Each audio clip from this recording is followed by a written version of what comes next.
Continuamos en Me lo dijo Adela.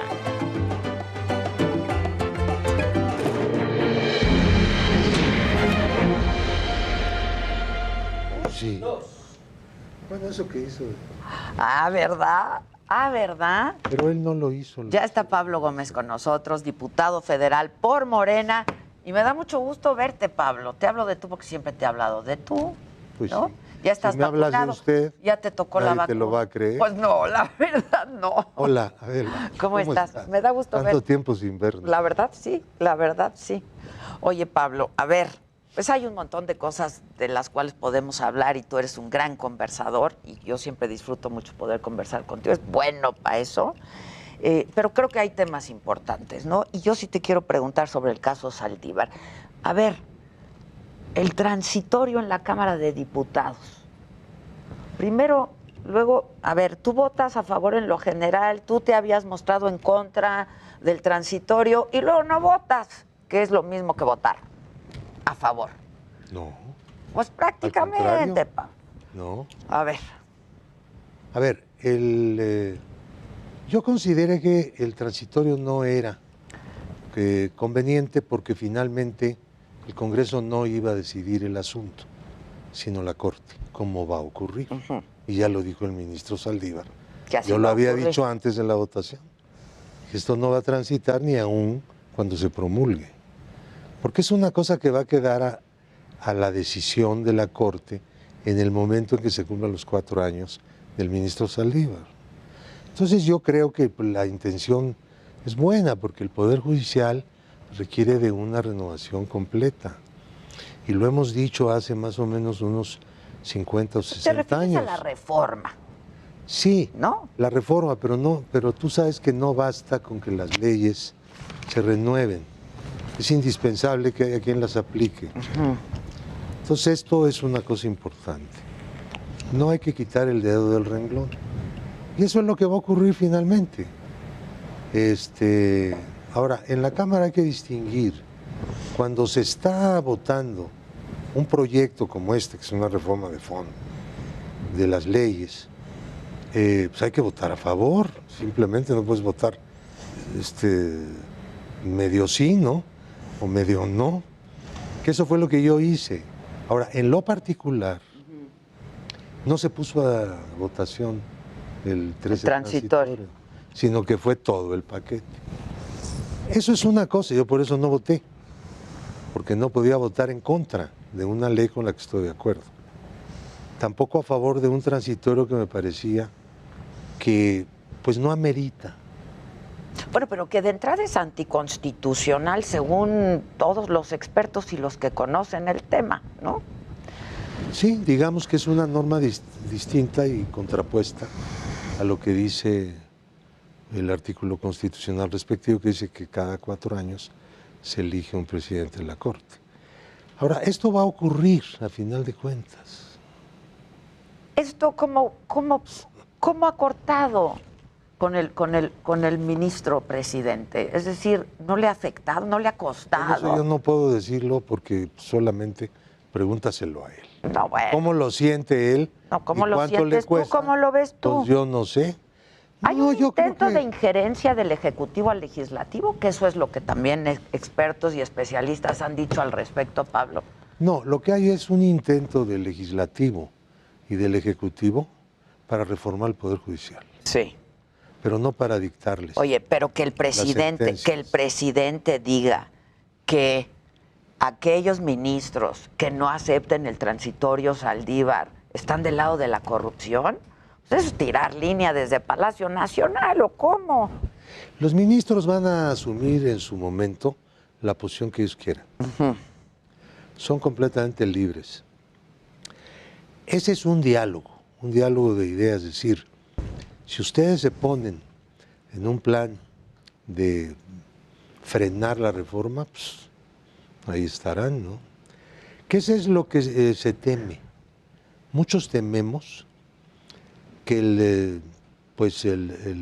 sector duro de la Corte, son unos 6 individuos que bloquean todo, nos tienen bloqueados un montón de controversias y de cosas. En fin, ¿qué es lo que tememos? Bueno, pues que mantengan esa actitud francamente conservadora, de defensa de lo que ha sido hasta ahora el Poder Judicial, ¿no? Entonces sí se necesita una enérgica decisión, resolución, acción para poder hacer la reforma. Yo entiendo muy bien ese enfoque, lo comparto. Las vías para lograrlo, bueno, pues ahí podemos discutir. Yo tendría también otras propuestas, ¿no? Adicionales, pero todas en la misma dirección. Mira, Pero esta es una característica. Hay un intento de injerencia del Ejecutivo en el Legislativo. ¿Está tirando línea el presidente? ¿En el Legislativo? En el Judicial, perdón. No, En el Legislativo, pues, un poco también, porque dicen no le quiten una coma, pasen la reforma como está, ¿no? Pero, perdón, Ejecutivo. ¿Sabes tú que ese que dijeron que no le quitáramos una coma fue un invento de la prensa? Y no solo no le quitamos coma, sino que le pusimos un artículo. Y la prensa no lo registró. Ni cuenta se dieron.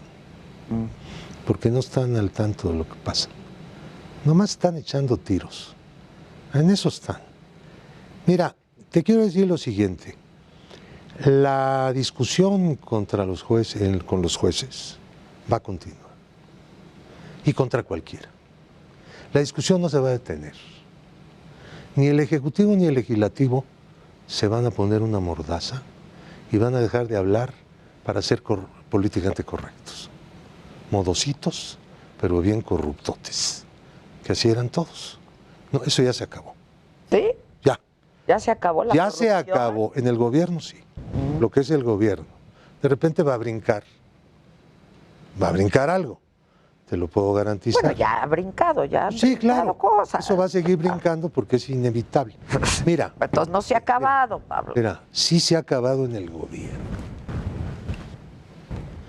Déjame decirte lo siguiente. Nuestro problema no es que haya corrupción como en todos los estados. Nunca lo fue. Nuestro problema fue una cosa completamente distinta. Este era un estado corrupto. ¿Cuál es la diferencia con cualquier otro estado donde hay corrupción, a veces más, menos y tal? Estás con ello, enfrentándote. Que la corrupción aquí formaba parte del mecanismo de gobierno. Y abarcó, por lo tanto, y se metió en todos los ámbitos de la sociedad, en todos los ámbitos de la sociedad. Y se gobernaba con el sistema de la corrupción. Esto es lo que ya no ocurre. El gobierno no gobierna con el sistema de la corrupción. De repente va a brincar un corrupto por ahí. ¿Sabes? Lo doy por hecho, como en todas partes. Pero ese ya no es el esquema del Estado corrupto. Y vamos a seguir combatiendo la corrupción, aunque cueste mucho en sentido político, porque hay incomprensión, porque no se ve que si México no supera el Estado corrupto, no va a progresar, porque es un parón terrible impuesto al país en contra de las posibilidades de un mejor porvenir. El Estado corrupto es simplemente un elemento estructural que impide un despegue en todos los aspectos: cultural, deportivo, económico, de la política, todo. Yo creo que en eso estamos todos de acuerdo. Las formas. No, no estamos de acuerdo todos. Bueno. Ojalá. Bueno, las formas, yo te preguntaba antes de entrar al aire, te decía, ¿tú estás de acuerdo con todo lo que se está haciendo en la 4T, con todo lo que se está haciendo desde Palacio Nacional? Bueno, no es que yo esté de acuerdo, es que soy uno de los que impulsa todo eso. Me queda claro, claro. Pero... yo lo empujo lo más que puedo. Sí, pero me ibas a decir, excepto, y entramos al aire. No, bueno, excepto cuando hay alguna diferencia y se manifiesta la diferencia. Pero no es una diferencia de decir, este propósito está mal pensado, sino la manera de llevarlo a cabo por eso podría ser otra. Ajá. Pues es ahí donde discutimos. Mira, las discusiones más fuertes en este momento no están con la oposición, porque la oposición no está proponiendo nada. Esa es la verdad. Nada más está insultándonos, atacándonos, pues está en su derecho, pero tampoco construye nada, ¿no? Ahora, ¿dónde están las verdaderas discusiones? Pues adentro de la cuarta T. Las leyes, en su mayor parte, se discuten más dentro de la cuarta T que con los de la oposición. Porque la oposición, en la mayor parte de las leyes, las más importantes, dicen no. Punto. Se cerró la cortina. Entonces, y claro, después hacen propuestas que son completamente contrarias a lo que se quiere, o sea, están en otro diapasón.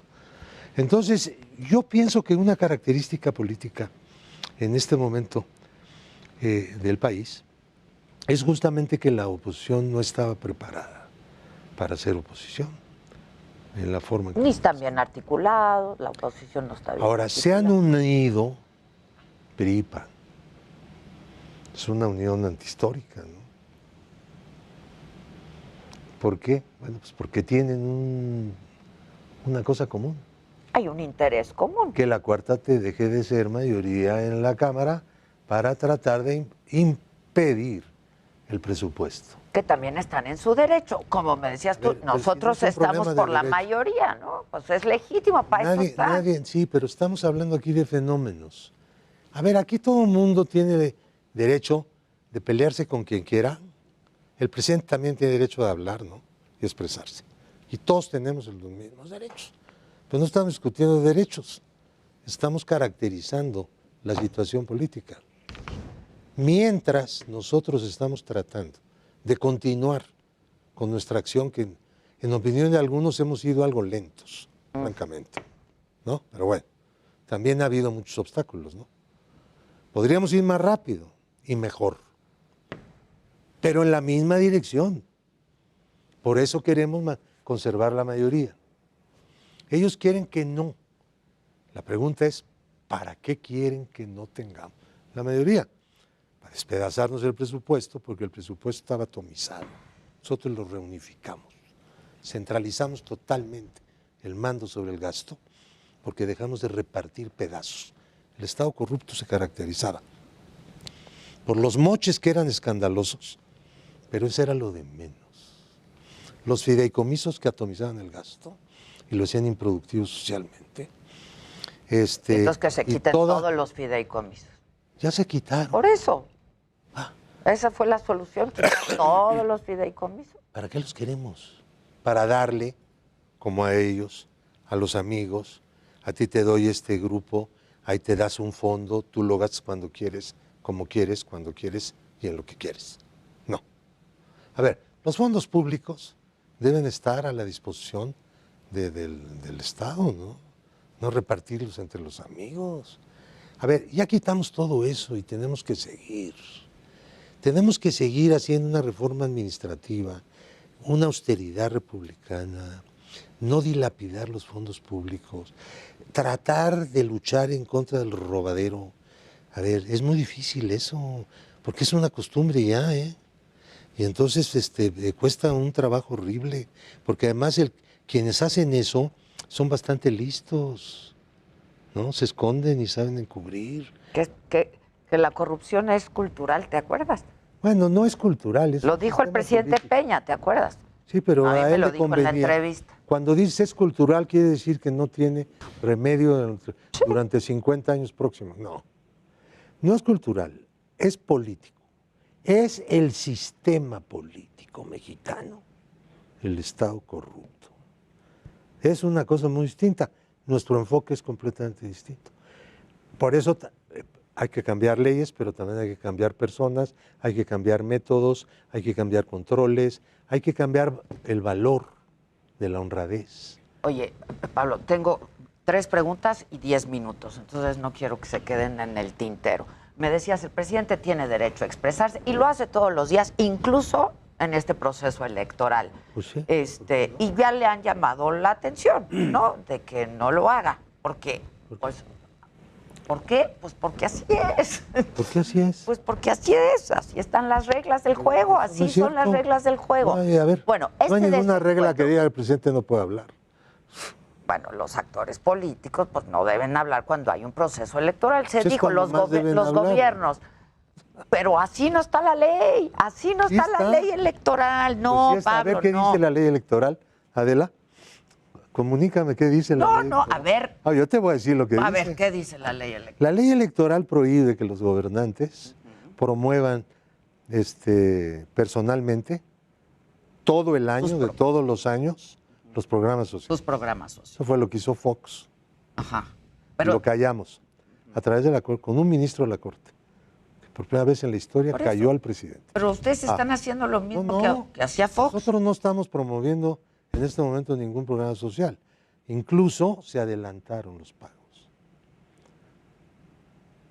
Indebidamente, según mi opinión, porque son pagos automáticos que están hechos a través de un mecanismo de distribución y no se le da a nadie en la mano ni se le condiciona a nada. Bueno, este a nada. desencuentro del Les toca. presidente con el INE. El presidente no debe usar un solo centavo, ni los gobernadores ni los presidentes municipales, para favorecer a un partido o desfavorecer a otro partido. El presidente debe tomar cierta cautela,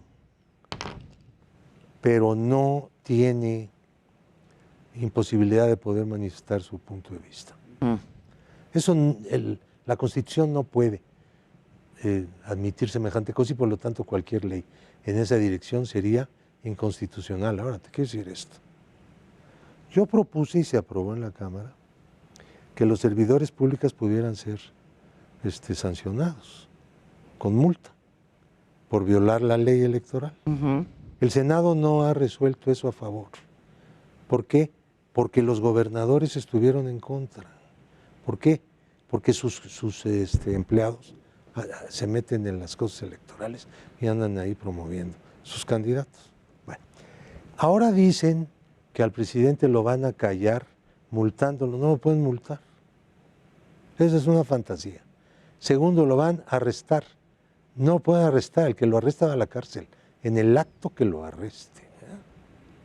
A ver, no solamente a él, tampoco a un gobernador, tampoco a un diputado. No por ser el presidente, pues. Por ser el presidente. Nadie lo puede detener. Es un golpe de Estado. La Constitución protege a ciertas personas para garantizar que los órganos del Estado funcionen con normalidad y no interrumpan nunca su funcionamiento. Para eso existe el desafuero. A propósito del desafuero, cabeza de vaca. Pues no sé qué va a pasar. No, sí sabes ya, Pablo. Yo tengo una propuesta, pero es una propuesta que no te la puedo contar a ti. ¿Por? Porque ¿A qué no viniste? Porque no, tú no me dijiste que era eso. No hubiera yo venido. No, viene por Adela. ¿Cuál es la yo soy propuesta? presidente de la sección de estructura, no puedo tocar, no puedo discutir con nadie este tema, más que con mis pares. Bueno, pero ya tendrá que definirse en estos días o cómo está la Tendrá que cosa. definirse en dependencia de lo que resuelva la sección instructora. Ya. Y luego, a ver, hay otros desafueros pendientes, ¿no? ¿O cuáles? ¿Vienen otros desafueros Sí, pendientes? el de un senador de Chihuahua, Ajá. el de un diputado y uno que en opinión de mucha gente y de nosotros no tiene fuero, pero el fiscal lo mandó a la Cámara y hay que resolver ese problema. El del diputado. No, es un fiscal, Ah, fiscal local. ya. Bueno, ¿y el caso de Saúl Huerta qué opinión te merece y cómo está eso? Tengo entendido que la Procuraduría de la Ciudad va a ir a hacer una solicitud hoy a la Cámara. Le vamos a dar entrada. De proceso de desafuero. Ya. Entonces, ¿no puedes compartir nada de lo de cabeza de vaca? De lo de la sección instructora que no se ha resuelto, no puedo discutirlo con nadie. No. Bueno, y con Nosotros no tenemos esa... con tus- Ahí sí hay una prohibición para Ok. estar de parlanchín. con tus pares, ¿cuándo se va a discutir esto? Y El miércoles. ¿Cuándo o sea, mañana miércoles. ¿Cómo ves a Morena? Porque me decías, nosotros queremos la mayoría. ¿Cómo ves? ¿Qué posibilidades? ¿Y cómo ves todo el proceso electoral, Pablo? Mira, el hecho de que el PRI y el PAN se hayan unido de manera orgánica, con una gran cantidad de diputados, candidatos a diputados uninominales comunes, es un enorme valladar para nosotros, No quiero negarlo. Sí, sí. Sí lo es, que unen a los dos, el segundo y el tercer partido del país, se unen contra el primer partido del país, en votos, ¿no? Bueno, pues, justamente para disputarnos los territorios, los distritos, eso es lo que ellos buscan. Entonces, y nosotros estamos haciendo el esfuerzo para tratar de explicarle a la gente que es necesaria una mayoría en la Cámara de Diputados con el propósito no solamente de conservar la política social y la política presupuestal en general y de austeridad y etcétera, etcétera, que hemos llevado hasta ahora y que ha costado muchísimo trabajo, sino avanzar más. Necesitamos que los recursos públicos lleguen más a la sociedad que los requiere, porque el Estado le quita a la sociedad dinero al cobrar los impuestos. Tiene que devolvérselos enteros, entero el dinero. No puede mandarlo para otro lado. Pues si no es un negocio, ¿no? En el que el dueño se lleva una parte a su casa y lo mete en su cuenta bancaria, pues no. A ver, no, el Estado no funciona así. El Estado tiene que devolver todo. Ahora, ¿de qué manera? Pues de la manera de cubrir lo más urgente y necesario, indispensable, que es, a ver, tratar de modificar el patrón de distribución del ingreso. No solo con esto del presupuesto, con otra, hemos subido 50% salario mínimo. ¿Sabes cuánto bajó en la época de los neoliberales? Lo castigaron, 70% disminuyeron el salario mínimo. Eso fue un verdadero atraco a una gran parte de la nación, porque además el salario mínimo es un marcador en los salarios generales del país. Entonces, lo que se está haciendo es una gran obra social. Vamos lento todavía, estamos agarrando vuelo, ¿no? Pero sí necesitamos, pues, el apoyo de la gente para que nos impulse y nos obligue también, pues, a darle un poquito más de fuerza. A ver, Porfirio Muñoz Ledo dijo que estábamos frente a una disyuntiva, democracia o autoritarismo. ¿Qué dices al respecto? Detrás de todo esto hay el ánimo de qué, de perpetuarse en el poder. ¿Coincides con Porfirio? Tengo un minutito. En absoluto. Es falsa esa disyuntiva. México no está en esa tesitura. México está en la tesitura de romper totalmente con el Estado corrupto, avanzar en el camino de la democracia o, por el contrario, quedarse en el lugar donde estaba, que pues no era muy cómodo ni muy bueno, ¿no? Ni muy justo, ni muy parejo. Pero avanzamos o dejamos de avanzar para ubicarnos en la realidad terrible en la que nos encontrábamos. Pero tampoco esa realidad era de autoritarismo, de acabar con libertades. La nueva realidad mucho menos. Si llegó la cuarta T justamente para reivindicar las libertades. Tenemos la prensa más libre de la historia de México, porque se acabó el chayote. Y entonces a nadie se le puede decir que tal cosa no puede, pueden decir lo que quieran, a la hora que quieran, como quieran y a través del medio que quieran. Sí, pero qué orgullo desde Palacio Nacional, desde Palacio les Nacional, contesta todos los días.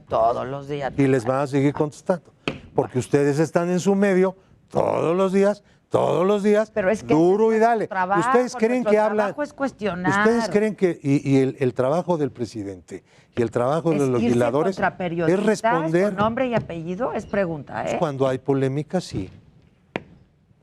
¿Por qué no se va a mencionar al nombre de la persona que está haciendo el ataque? No somos farsantes que ocultamos las cosas y decimos, a ver si ustedes no. Ustedes dicen, el señor Pablo Gómez es esto y dijo esto y está equivocado. Y ese señor les puede decir, usted, señora Micha, es la que está equivocada. Ya nos tenemos que ir un poco. No podemos así. ¿No podemos? No es exacto. Son si intocables. Quieres, luego lo volvemos a platicar. No, nadie, no somos intocables. Hay libertad. Ahora dime chayotera. Es nuestro orgullo. Chayotera. Es nuestro orgullo. Qué bueno. Vamos a hacer una pausa y volvemos. Sabes que no está bien.